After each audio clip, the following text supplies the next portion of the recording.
सबको इतना पता है कि ठीक है, मैनुअल लेबर्स होते हैं, वो अपनी यूनियन बनाते हैं, नेगोशिएशन होती है, लेकिन जिस केस की मैं बात करने वाली हूँ आज इस वीडियो सेशन में, वो केस है टाटा स्टील का, जिसमें हम ब्लू कॉलर एम्प्लॉइज की यूनियन की बातें नहीं करेंगे, बल्कि व्हाइट कॉलर एम्प्लॉइज की यूनियन की बातें करेंगे। White collar employees blue collar employees से कैसे अलग होते हैं। व्हाइट कॉलर एम्प्लॉइज भी अपनी यूनियन बना सकते हैं, जिस तरीके से ब्लू कॉलर एम्प्लॉइज अपनी यूनियन बनाते हैं। White collar employees blue collar employees से बेहतर होते हैं किस परिस्थिति में, वो ज्यादा एजुकेटेड होते हैं ब्लू कॉलर एम्प्लॉइज के मुकाबले। व्हाइट कॉलर एम्प्लॉइज जो है वो क्लरिकल वर्क में इन्वॉल्व होते हैं, प्रोफेशनल्स कहलाए जाते हैं, जबकि ब्लू कॉलर एम्प्लॉइज जो है वो मैनुअल लेबर की तरफ ज्यादा इंक्लाइंड होते हैं और वो वही काम करते हैं जहाँ पे एजुकेशन की इतनी जरूरत नहीं है, जहाँ पे करियर एस्पिरेशंस इतनी खास नहीं है। इसके एवज में अगर हम व्हाइट कॉलर एम्प्लॉइज की बात करें तो ये एजुकेटेड लॉट होता है, इनकी करियर एस्पिरेशंस थोड़ी यूनिक होती है, हटके होती है ब्लू कॉलर एम्प्लॉइज के मुकाबले। इनका जो करियर ग्रोथ अपॉर्चुनिटीज होती हैं, जिस तरीके से इन्हें प्रमोशन चाहिए होता है, जिस तरह से इनका लाइफस्टाइल होता है, ये भी बहुत अलग होता है। इसी वजह से ये समझना बहुत ज्यादा जरूरी है कि एक ऑर्गेनाइजेशन जिसमें एक व्हाइट कॉलर एम्प्लॉइज मिलके ग्रुप में संगठित होके एक यूनियन बना रहे हैं, जैसे कि ब्लू कॉलर एम्प्लॉइज भी संगठित होके एक यूनियन को बनाते हैं। टाटा स्टील में ऐसा हुआ था और ये केस स्टडी अपने आप में एक बहुत ज्यादा rarest of rare case studies में एक है,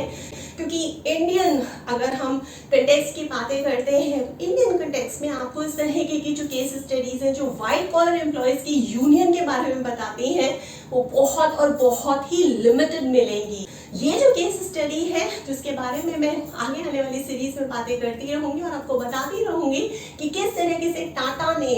अपने एम्प्लॉइज को एक साथ रख के काम किया। वहां पे यूनियन इतना काम नहीं करती थी एवस में, जैसे बाकी ऑर्गेनाइजेशंस और यूनियंस को आप देखते हैं। आजकल भी आए दिन रहने की न्यूज में आप कहीं ना कहीं किसी ना किसी से यूनियन की बातें सुनते ही रहते हैं। वहां पे यूनियन के जो नेता होते हैं या यूनियन के जो लोग होते हैं वो ज्यादा काम करते हैं, लेकिन टाटा स्टील में ऐसा नहीं हुआ था। इस केस स्टडी से आपको पता चलेगा टाटा स्टील में मैनेजमेंट ने ज्यादा काम किया था। यूनियन का काम तो था, लेकिन उससे ज्यादा उससे बेहतर काम मैनेजमेंट ने किया था। इसी वजह से जो यूनियन के लॉयल्टीज थी वो मैनेजमेंट की तरफ भी थी और अपने अपने स्टाफ मेंबर्स की तरफ भी थी। जैसे टाटा में ऐसा हुआ कि ब्लू कॉलर एम्प्लॉइज की यूनियन के साथ साथ व्हाइट कॉलर एम्प्लॉइज की यूनियन भी एक साथ को एग्जिस्ट कर रही थी। ये कोई बहुत आश्चर्य वाली बात नहीं है, लेकिन ऐसा होता है। एक ऐसी केस स्टडी जो जमशेदपुर जो मैन्युफैक्चरिंग प्लांट था टाटा स्टील का, वहां पे हुई थी। इस तरीके से व्हाइट कॉलर एम्प्लॉइज आए,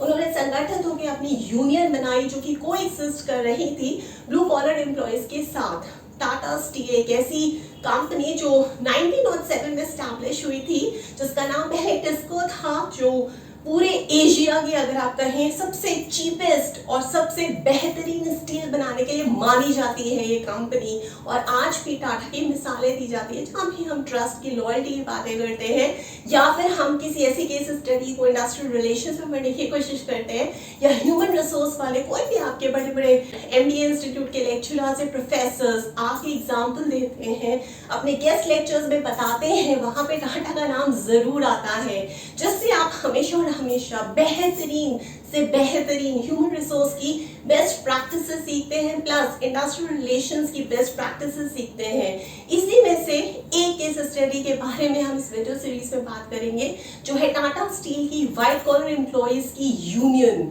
किस तरीके से टाटा स्टील के मैनेजमेंट ने, पूरी की पूरी ऑर्गेनाइजेशन ने इस यूनियन को संभाला हुआ था, जिसकी वजह से कोई भी इनकी अगर आप हिस्ट्री उठा के देखेंगे तो टाटा स्टील की हिस्ट्री में भी आपको पन्ने पलटते रह जाएंगे, लेकिन आपको कोई भी ऐसी स्ट्राइक्स नहीं देखेंगे। ये सिर्फ और सिर्फ इस वजह से हुआ क्योंकि टाटा स्टील का जो मैनेजमेंट था वो यूनियन से ज्यादा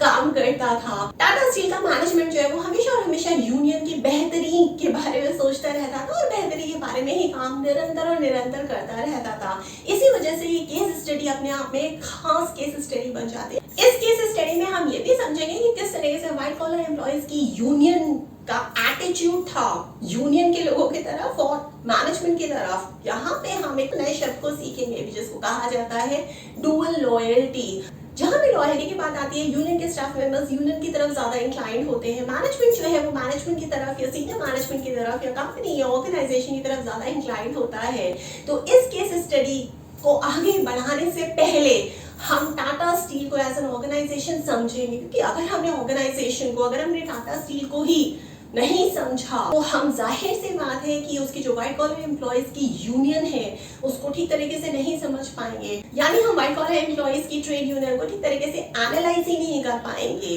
इन शॉर्ट, अगर हमें इस लिमिटेड, बहुत ही rarest of rare case study की बात करनी है जिसमें यूनियन को किस तरीके से अवॉइड किया जाता है, टाटा स्टील की इस केस स्टडी से आपको समझना है, जानना है, बेस्ट प्रैक्टिसेस को निकाल के हमेशा और हमेशा इस्तेमाल करना है। अगर आप इंडस्ट्रियल रिलेशंस में हैं, किसी डिपार्टमेंट के, किसी सेक्टर, किसी इंडस्ट्री में, या फिर IR ऑप्ट करना चाहते हैं अपने MBA डिग्री में, या फिर MBA में ह्यूमन रिसोर्स एक आपका सब्जेक्ट है जिसमें IR में एक ये पर्टिकुलर टॉपिक होता है। देखो, ट्रेड यूनियन को समझने के लिए इससे बेहतर एग्जाम्पल जो रेयरेस्ट ऑफ रेयर स्टडीज है उससे हो ही नहीं सकता है। यहाँ पे आपको व्हाइट कॉलर एम्प्लॉय की जो यूनियन है उसका एटीट्यूड पता चलेगा टुवर्ड्स मैनेजमेंट, टुवर्ड्स यूनियन के लोगों की तरफ भी। इस केस स्टडी में हम 3 फैक्टर्स या 3 पैरामीटर्स के ऊपर बातें करेंगे। एटीट्यूड तो हम देखेंगे ही व्हाइट कॉलर एम्प्लॉइज का मैनेजमेंट और यूनियन की तरफ, लेकिन 3 पैरामीटर्स पे उनको मेजर करेंगे। वो 3 पैरामीटर्स होंगे वर्क रिलेटेड, दूसरा होगा यूनियन रिलेटेड और तीसरा होगा स्टाफ लॉयल्टी। आज आप चाहे किसी भी इंडस्ट्री में काम करते हैं, जिस भी सेक्टर से बिलोंग करते हैं, अगर एक बार आपने इस सीरीज को पूरा का पूरा देख लिया जो आज से शुरू होगी और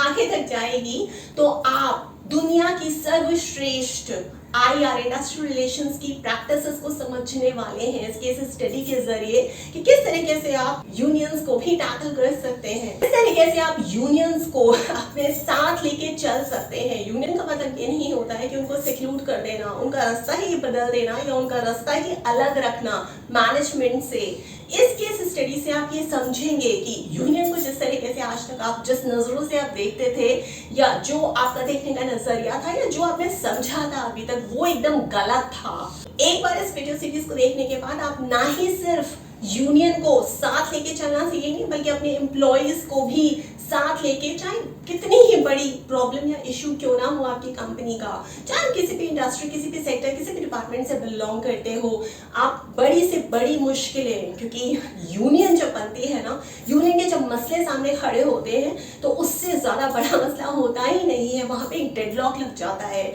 जब आप इस केस स्टडी के जरिए वो डेडलॉक सुलझा सकते हैं तो छोटे छोटे मसले तो उसके सामने कुछ भी नहीं है। इसलिए इस केस स्टडी को मिस मत करिएगा, क्योंकि इस केस स्टडी को सिर्फ और सिर्फ सुनने मात्र भर से आप हर प्रॉब्लम का सॉल्यूशन खुद ब खुद निकाल सकते हैं, बिना किसी की मदद के, बिना किसी के गाइडेंस के, बिना किसी की ट्रेनिंग के, बिना किसी कोचिंग सेंटर जाए हुए, बिना अपने पैसे खर्च किए हुए और समय बर्बाद किए हुए। इस सीरीज को हम कंटिन्यू रखेंगे आगे भी। इसके अलावा भी अगर आपको किसी भी और टॉपिक पे मेरी हेल्प चाहिए, मेरी गाइडेंस चाहिए, मुझसे ट्रेनिंग चाहिए, आप चाहते हैं कि मैं आपको काउंसिल करूं, कोच करूं, तो आप मुझे टॉपिक को व्हाट्सएप भी कर सकते हैं। मेरा नंबर है 9311659252। और अगर आप कोई सेटअप है, कोई गवर्नमेंट ऑर्गेनाइजेशन है, कोई प्राइवेट या ग्लोबल फर्म है, कोई NGO है, स्कूल, कॉलेज, यूनिवर्सिटी है, अगर आप चाहते हैं कि मैं आप तक ऑनलाइन मोड के जरिए पहुंचूं, आपके एम्प्लॉयज को या आपके सेटअप को,